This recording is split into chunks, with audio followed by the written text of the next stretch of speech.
ఇప్పుడు కిరసనాల డబ్బాలో మూత ఉంది.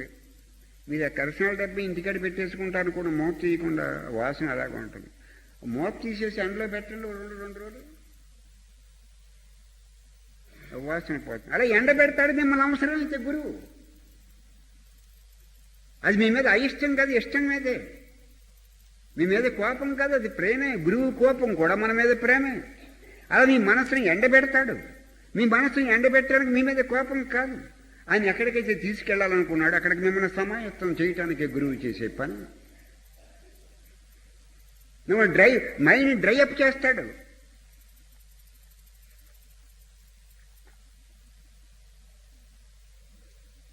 అక్కర్లేదు, ఎక్కడో హృదయాంతరాడాల్లో మనకు బలహీనత ఉందనుకోండి మాట రుచి, అది మనకి తెలియటలేదు అనుకోండి. మనకు పక్కతో వచ్చేసింది, మనం ముగ్గిపోయాం, మనం ఫిట్ అయిపోయాం అనుకుంటాం అనుకోండి. లోపల బలహీనత ఉందనుకోండి, సరిగ్గా బ్యాటరీ లైట్ అక్కడికి వేస్తాడు. పెట్రోల్ మోసలైట్ తెస్తాడు మన దగ్గరికి. పెట్రోల్ మోసలైట్ సరిగ్గా ఎక్కడేస్తాడు, మనకు తెలియకుండా ముళ్ళు ఎక్కడుందో, ఆ బలహీనత ఎక్కడ ఉందో, వీక్నెస్ ఎక్కడ ఉందో తీసుకొచ్చే పెట్రోల్ మోసలైట్ అక్కడ తీసుకెళ్తాడు దగ్గరగా. చూడవయ్యా అంటాడు. అయితే క్యాన్సర్ డబ్బులు కూడా ఓసారి తెలియదు, రెండోసారి 4-3 టెస్టులు చేస్తేనే ఒకసారి క్యాన్సర్ తెలియదు మనకి. క్యాన్సర్ కూడా ఓసారి మొదటి టెస్టులో తెలియదు, రెండోసారి మూడో టెస్టు 4గో టెస్టులో కానీ తెలియని క్యాన్సర్ జబ్బులు ఉన్నాయి. వాడు ఏం చేస్తాడు, అక్కడ తీసుకెళ్తాడు, ఏదో చేస్తాడు, అక్కడ తీసుకెళ్తాడు. అంటే నీ పునర్జన్మ కారణం ఎక్కడుందో అది నీకు తెలియదు. నువ్వు మంచివారు, మీరందరూ మంచివాళ్ళే.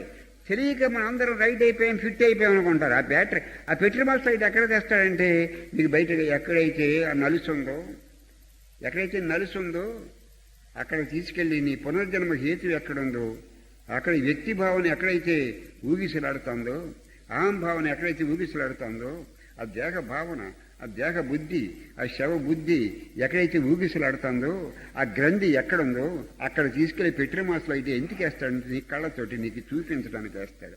నీకు చూపించి నేను విడిచిపెట్టేయడు, నీకు చూపిస్తాడు, దాన్ని తొలగించుకునే శక్తిని ఇస్తాడు, దాన్ని తొలగించుకునే పరిస్థితులు కలగజేస్తాడు. ఒకసారి తలుపు సందుని పెట్టి నొక్కుతాడు. ఎందుకంటే అది ఆ లోపల బలహీనత ఆయన పిండుతాడు. తడిగొడ్డను పిండుతాడు. తడిగొడ్డను పిండితేనే కానీ అందులో నీళ్లు కారవు. అంటే నీ అవసరం అయితే నీ అక్కడ బలహీనతని పిండి దాన్ని తొలగిస్తాడు. వాడే గురువు.